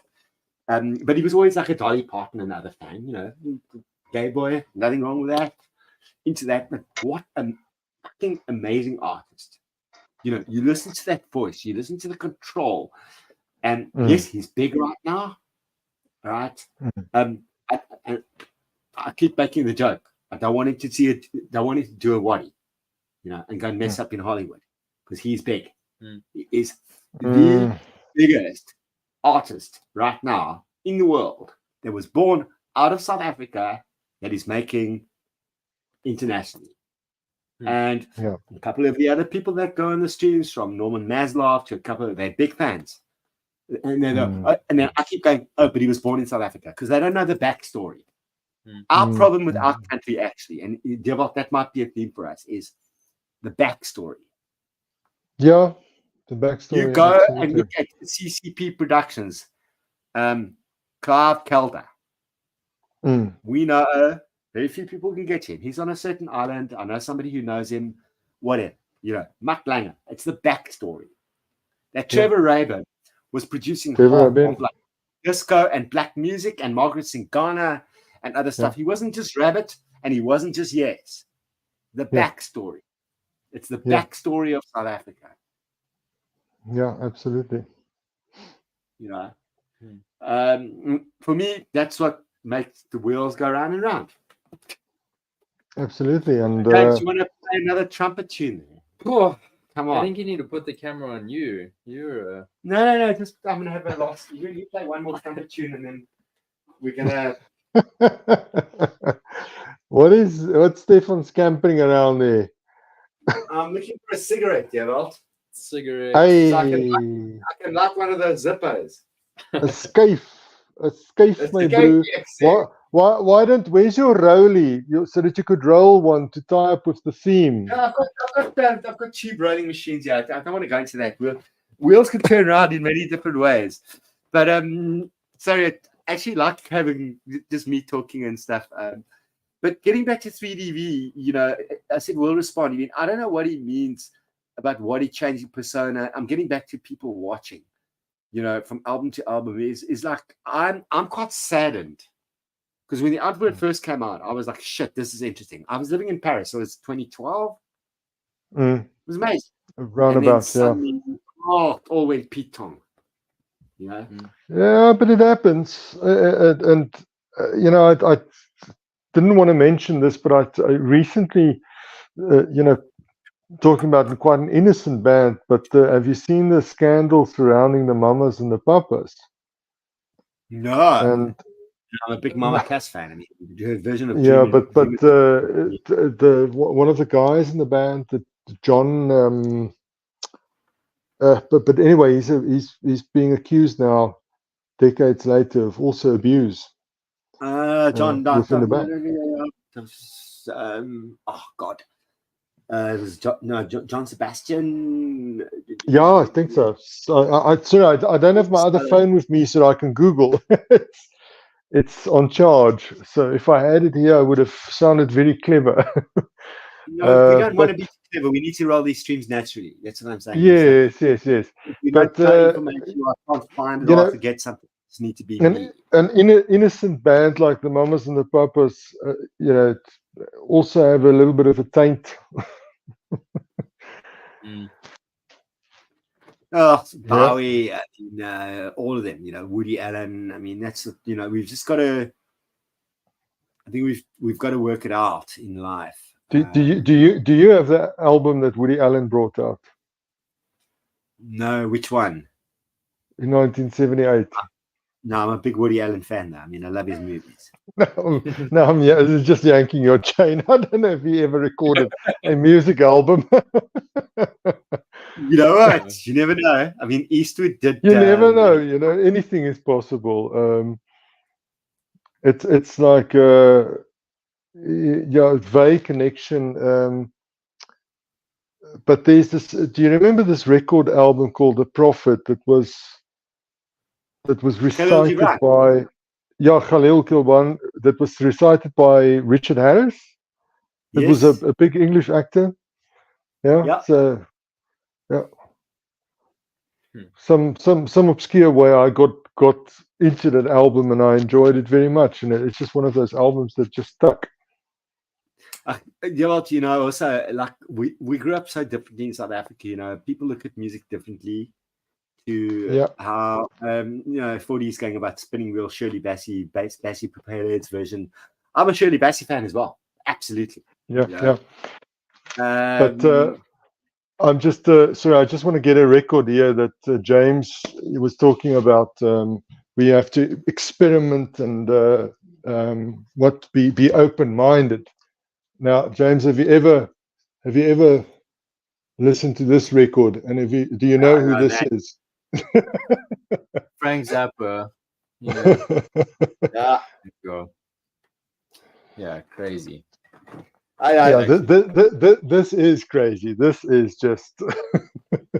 No. Look, I mean, I grew up with that. I've got it on my Discord, and there's a Discord. I'm gonna start inviting a couple of people. Yeah. Got a bit of a I've got a separate Zappa channel. I mean, for me, Zappa. I grew up with Zappa. My brother and them used to be like hanging out. They were years older than me. Whatever, listening to Zappa. Oh, you can't listen to this. It's like for Burton, you know, the lyrics. Zappa took one typical on censorship because he was always open about it. This is X-rated. He was a brilliant man.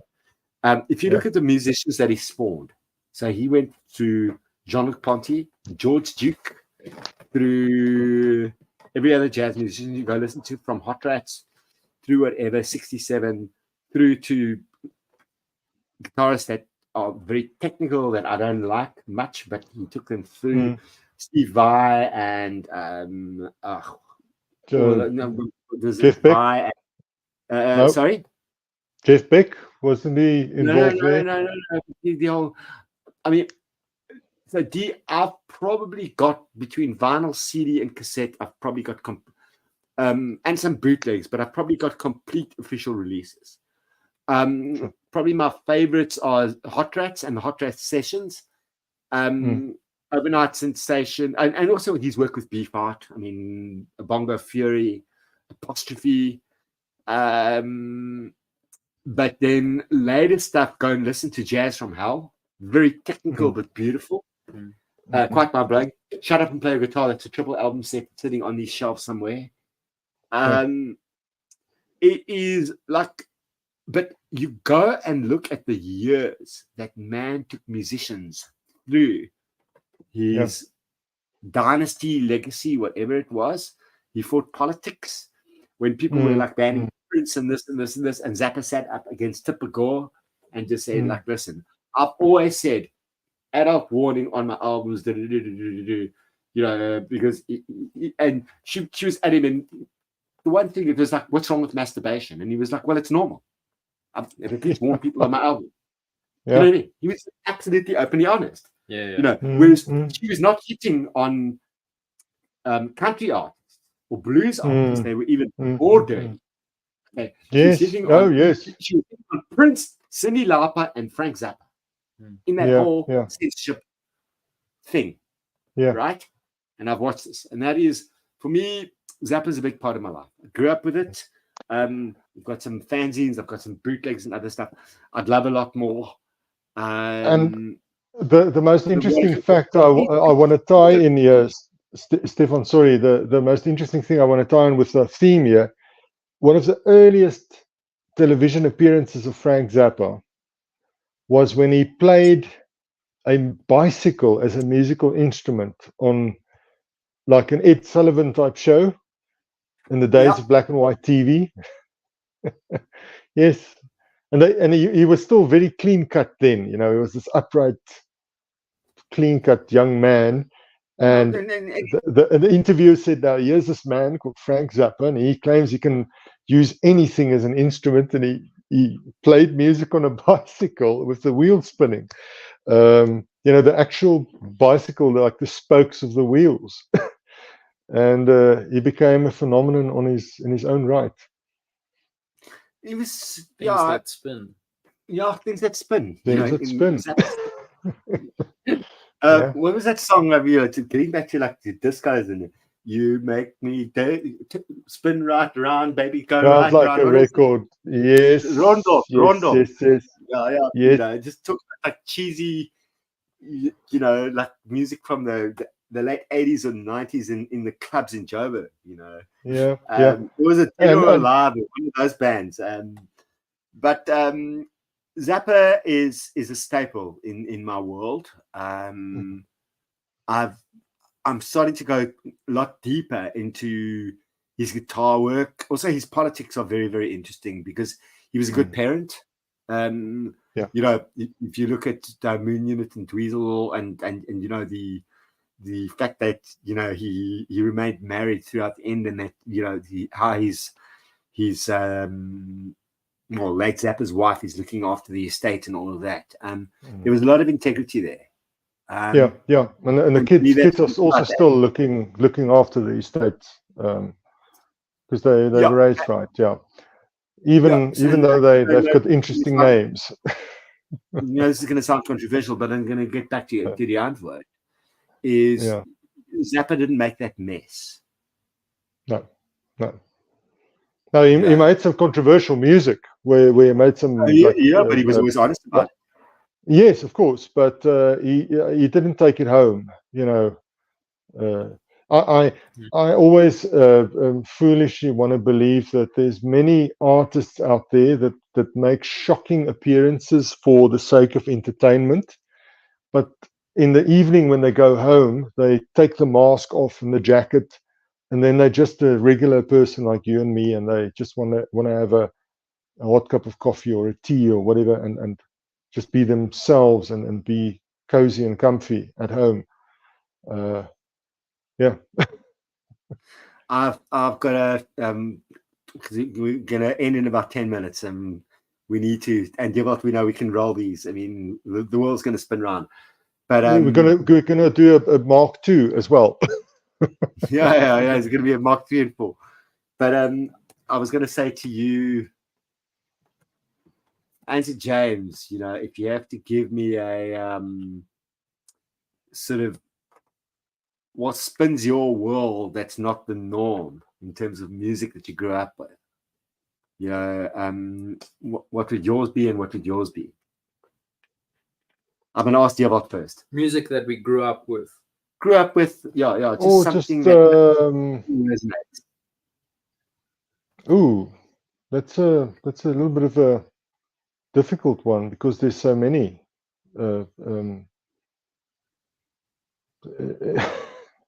You're putting me on the spot, certainly. There's a lot of comments here. I'm just like,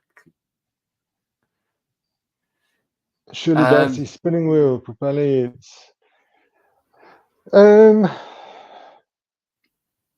As a kid, you know, just think about going back to a kid, hearing something that your mum or your dad would have played, or something. Okay.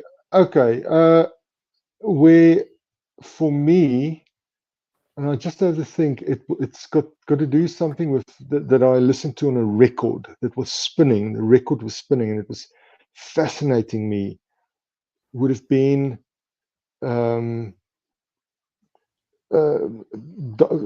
it's mainstream, but it blew my mind when I first heard it. Was Dark Side of the Moon, Pink Floyd, and here's a thing that can tie in with the topic. Dark Side of the Moon, the original quadraphonic mix, where the man that runs in the airport runs around the listener. That it just blew my mind so wide open to being able to hear that such a masterpiece was created, and I always had like this motion feeling about it. Dark Side of the Moon, where you know where it starts with that heartbeat and that synthesizer noise is like doing that and running, and it's like a machine that moves forward. And to tie just vaguely in with that is on the album Wish You Were Here, there's the track Welcome to the Machine. Oh yeah. Where it starts with this like this fan noise that starts up, you know, this whole machine that goes like in this dunk, dunk, dunk, dunk, dunk, dunk. That blew my mind. That was it still blows my mind to this day. Yeah, I mean, I grew up with it way before, because we're a couple of years apart, and I loved it, and then I left it, and I've come back to it. But those Floyd albums, I mean, obviously, also I'm a big Syd Barrett fan, but those Floyd albums do it for me. It took me a while. I mean, I couldn't listen to Dark Side of the Moon for about 10 years, and I went back to it. But did you have an overload of it? Oh, but we had an OG that went. Original UK press, somebody stole it. I was living in a house in West Dean. It got stolen along with the Deep Purple and some other records. But I went back to it, you know. I mean, because Waters also became self-involved. It took me also The Wall, because I mean, I was 13 when that album came out, and I couldn't go beyond. But I go back to that, you know, obviously the early Floyd or whatever, you know. But I mean, Dark Side of the Moon, yeah, produced by Alan Parsons, technically a masterpiece, brilliant album. I go back and the elements, but I must be honest, I still prefer Wish You Were Here. Wish You Were. It's all about Barrett. Absolutely. And talking about Syd Barrett, one of the earliest Pink Floyd songs that ties in with our theme this evening is Bicycle. Yep. You know, I've got a bike. You know, yeah. we have to find the little gems, the little Easter eggs. I'm gonna go to James on his growing up and what you thought was cheesy and not now, and then I'm gonna. Yeah, I think for me, growing up, I didn't have a lot of music in the house that was necessarily exciting me. My mom was listening not seriously to a lot of music, and she didn't have like a vinyl player or anything, but like CDs that I remember she was playing were Van Morrison, Dido, Oh yeah. She was, blasting that. There was also some Sure for sure. Which you two? Oof. I have a It love. was so a lot of compilation albums. So I don't take a lot from that. I mean, I heard a lot of it, but it wasn't something that was like a tipping point for me. I wasn't going and listening to that stuff. Because I mean, I'll say right now. I mean, I've got the OG. And it was produced by Daniel Lanois and Brad Eno. The Unforgettable Fire is go-to. Bought that in '84. Obviously, Joshua Tree was bigger, and then Rattle and Hum was the film. Beautiful.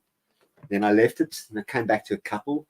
I have my problems with Bono, like I have my problems with Waters, Roger Waters.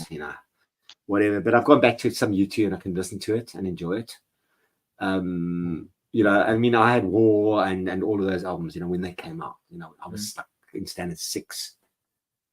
But I just wanted to get, to say, like, you've got to go back and say, like, what was I listening to, or what was playing around the house? Yeah. Yeah. And because something must have ticked in your head in terms of music. Yeah, I think for me, it was actually being influenced by friends. When I was like 12, 13, starting to play, like to form a band with friends, and we'd start listening to, or we'd just give each other DVDs with just loads of music on and share that. Yeah. So for me, it was a lot of that mixed with going to listen to live music. So live music was probably one of my biggest influences. The first gig that I ever saw live was Hug Hoggity Hug, The Rudimentals, and Fuzzy Gish. And all of those bands have a horn section.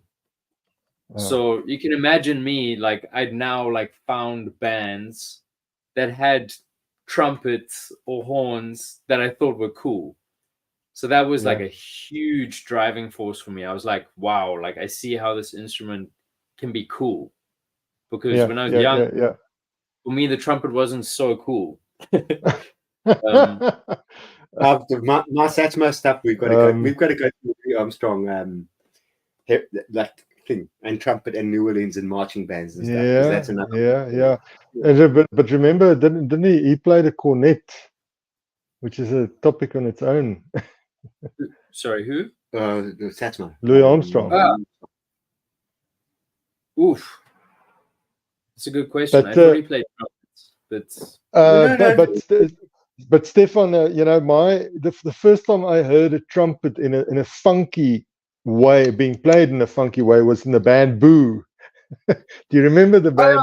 This local band Boo. Yeah, Boo. I mean, with a song called Lucky.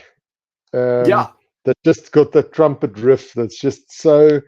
It's so Gauteng Joburg vibe. It's got a life on its own. No, but that's half of that is the world that influenced or worked with the people that James was like kind of hanging out with. That's what I'm saying.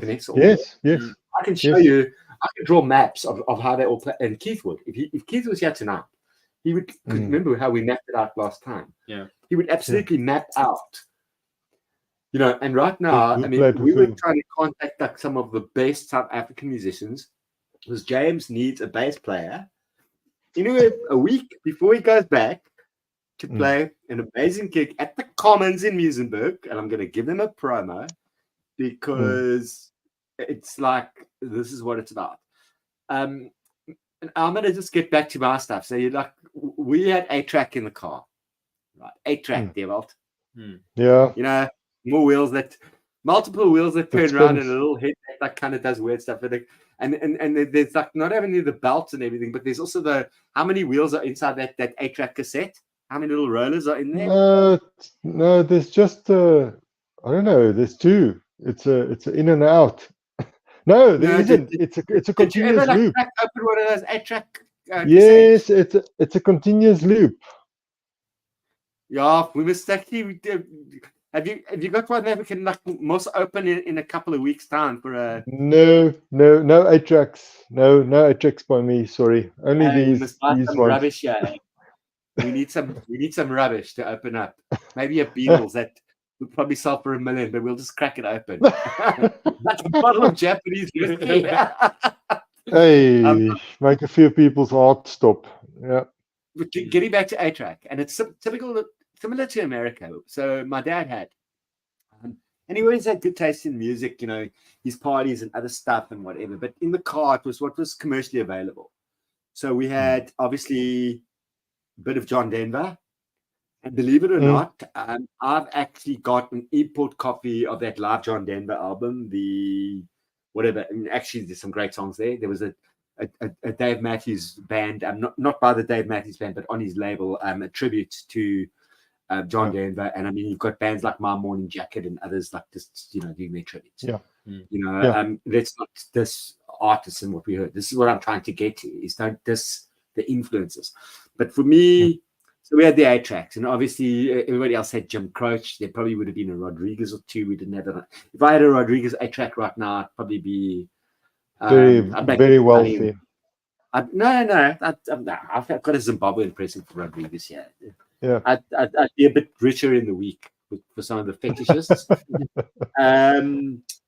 What else did Pops play in the car? Some jazz and other stuff, but the main one, and everybody had an 8-track in the car. But I mean, remember, bands like Sonic Youth, everybody else were influenced with the Carpenters. Karen Carpenter, that voice, the drama in her, how her brother destroyed her anorexia. That Sonic Youth wrote that track, Song for Karen. There was that tribute to the Carpenters, a lot of grunge bands and stuff. I mean, and we must always remember that, unfortunately, the African music in this country and the other stuff is still like a bubbling world, like Jamaica and reggae and all of that, But for me, I've got 3 or 4. You can't see me, but I'm going to the right here. I've got 3 or 4 Carpenters albums here, and I listen to that voice, and Paul Williams wrote, man, her version of "We've Only Just Begun." The control of that voice. Lovely. And she was a drummer, like Carol Kay was a bass player playing with the Beach Boys. But a marginalized woman, and she was destroyed. According to a documentary that's never been seen, and I've got a copy of it. It was pulled anorexia, but her brother and the push of the band, etc., just like destroyed her, and we don't want that to happen to musicians. We want them to pull together. That's what keeps the wheels turning around. Yeah, absolutely. Anyway, I've got some wheels to spin outside because my car is still standing outside. I need to put it in the garage.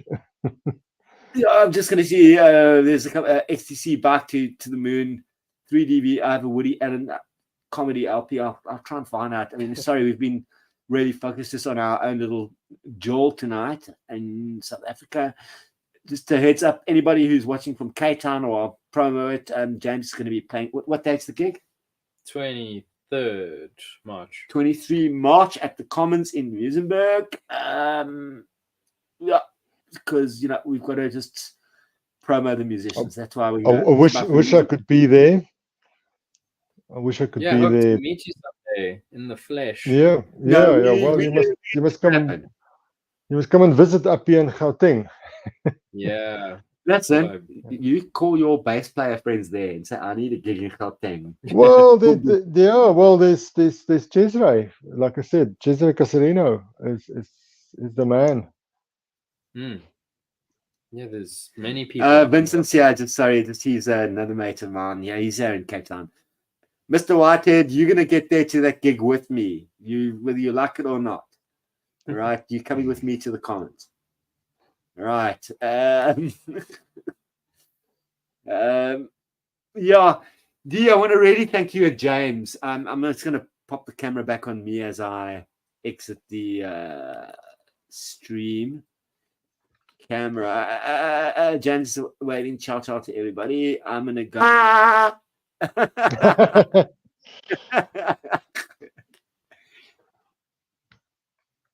There we go. I like actually having these two cams. But listen, we didn't get to everything. I mean, the fans. No, because I just wanted to say, do you remember the Vertigo record label on some of the albums that had the circles that was just hypnotizing? That's, you know. The Vertigo as well. I mean, those. I've got some original presses here right now. I mean, from Sabbath to whatever. I mean, I've got a couple here that are worth like a lot of money. You know, UK first press Vertigo. That was first Black Sabbath. You know, it's like those early Ireland. You just get into the dead wax, you know, and then you. 40's thanking us. Say 40, thank you very much. I'm just watching the comments, and you know, but you know, we've still got to get to the studio story, the microphones, and actually, the national Panasonic Rotary fan club that you've got on Facebook. Yes. Yes, absolutely. That's the same company that made you know, the Technics SL 1200s. Yes, and the SP10s and amplifiers and speakers and everything and all in between. Yeah, I suppose my Chini is like the best I can get to, like the Garrod fan, eh? Yes. That's a fact. That's correct. Yeah. that big motor gets hot. Yeah. The coils and stuff. But listen, I really, really want to thank you.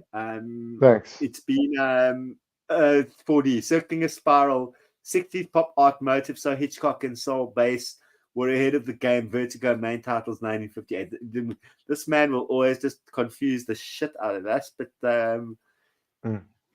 we can rest on that. James and I are going to go and have a little chat. Actually, I'm going to end the stream and just going to say a thanks to you. I'm going to end the stream. Just want to thank everybody. But Devot, stay there, please. Thanks. All right. And I want to thank everybody for being here. And we'll be back rolling mechanisms, wheels, and whatever we can coming days. Thanks all. And Devot, stay there. And I'm ending the stream now. Thanks all. James, you want to just jump here? Ciao. Ciao. Devot, stay there. And thanks everybody. And we're ending the stream. And Dia, I just want to chat to you quickly. Thanks. Ciao. Bye.